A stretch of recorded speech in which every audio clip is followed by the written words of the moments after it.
That's a Bianca. That's a Bianca. That's Bianca. The Bianca is Swear. fire. That's dope. Yeah. You just tell the stories. We pick details and we go into. Yeah, and so you mentioned celebrity baby showers. Yeah. Can you tell me about that a little bit? Yes. Okay. Do I have to name the name of artist? No. No, just drop enough context clues so we can figure it out on our own, and you still won't be legally liable. Perfect. If there are artists, when I say celebrities, I don't want to say like different lists of celebrities, like A-list, C, B, C, Yep. but anybody who's a public figure, whether it's a social media public figure or like it could be an athlete. Sometimes they'll have like a 50th birthday party, or they will have a baby shower. They have these like life celebrations, and they'll have these intimate parties, but I MC those as well. So I'll come in and It's crazy. literally I'll come in and I'll create, they'll tell me like, we have all these moving pieces. We want you to tie the energy in the room together, right? And just like, not even just lighten the mood, but we want, like, if a university brings me in, they want to, like, retain people or make people come back to the room. Well, like a baby shower or something, it's more of, it's going to be 5 different parts. You know, you got my uncles over here who don't fool with people. You have the new girlfriends that nobody knows. You have, like, aunties making a potato salad or whatever. And we want you to make all these people engage with each other in a way that's organic. You know, in a way that makes it's different making auntie, new girlfriend, 12-year-old. It's different making all of them like laugh and feel comfortable at the same time. But that's my job, is to break the ice.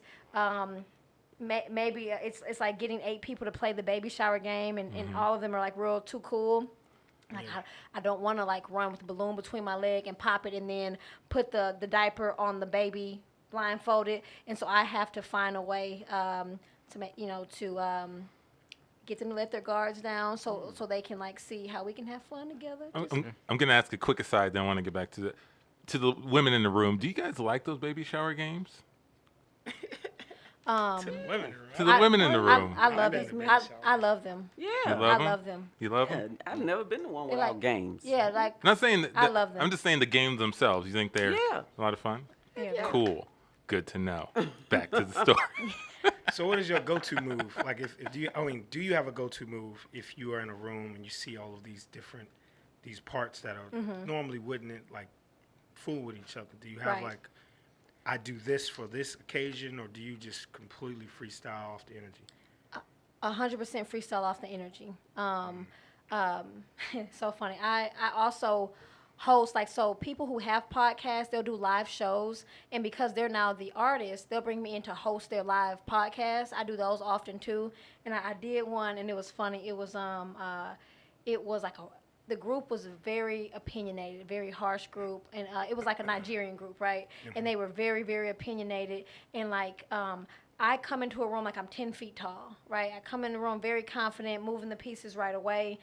Before I go on a stage, I work the whole room, not in like I'm setting y'all up kind of way. Like I move around the room, and like I'll make personal contact with almost every single person in the room. It doesn't matter. I mean, if it's like 3,000 people, I probably don't have time to do that. Hey, how you doing? How you doing? You good? You too? How you mama? Good. Hey, nice to meet you. I don't do all that, but I will find ways. I just hosted a comedy show. It was a birthday bash for a Houston artist. And there was probably 5 professional comedians. Mike Epps was on the bill. Carlos Miller was on the bill. Everybody called him Day Day. But Kid was on there from Kid and Play, and D.L. Hughley was on there. It was a couple like professional comedians, right?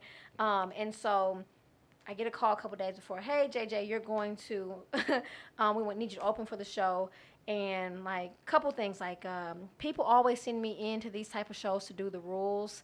Like if a strong, if a man is up there, and he like, hey bro, put that phone away, it can get confrontational, right? But if like I'm playful with it, like I think my packaging also works for these settings, because people's guards are already let down with me. It's not like even female to female. Like I think if I go to an all-female comedy show and everybody are real stallions, like I'm a self-proclaimed stallion. Like I say I'm a stallion, but I know I'm more like My Little Pony, right? So I get it.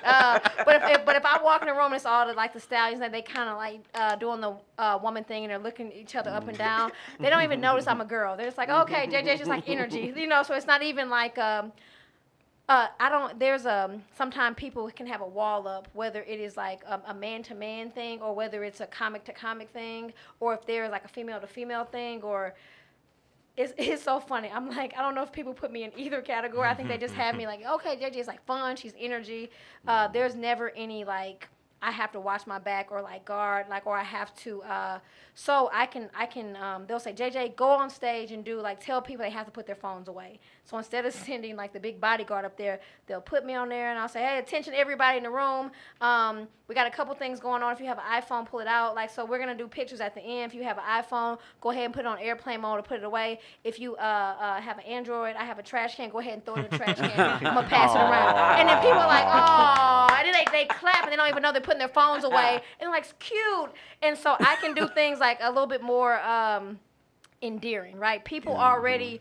their heart is already soft to me. Like it's not like if a bodyguard go up there and say, man, put your phone up. So I go in a lot of times to do the rules. Like, so with this show, you were talking about like my go-to move. So to bring it back, a lot of times I'll find ways to make personal touch. So if I would say it was probably, 500 people in the room on the bottom, right? 500 people in the room, they're waiting. I'll be testing the mic. I might go to the table and I might say, hey, hold my mic. Can you test it for me? Tell me, can you hear me? Like, I will make it very much personable. So this whole table we have already connected on like that people level. And then the table next to them, I might say, hey, I just met them. I'm JJ. And I'll introduce like, oh, like it's all organic too. I don't have a like compliment her dress. Ask him about his, so it's like I'll just kind of vibe out the energy. And it's funny because you might see people who are a little bit standoffish. They kind of, you can actually, I don't know if y'all ever found, like, y'all like kittens or y'all dog people? Dog. Kittens are good. Yeah. Okay. Y'all like, Kittens are cool. this is a bad example, but like, I remember like in the hood, like in Fifth Ward, it would be these stray kittens, and like I would always try to befriend them. And at first, like they would walk around, like, they would hate me, right? And then slowly, slowly they would come around. That's kind of, I'm not saying people are like stray kittens. I am saying you see them in Fifth Ward. I'm saying they gradually start trusting you when they can see the person in you. It's like you jump off the stage and you might be checking the mic, or you might just come around to their table and say, are y'all cold? Let me go fix it. Let me go adjust for y'all. All right. We cut to a police office.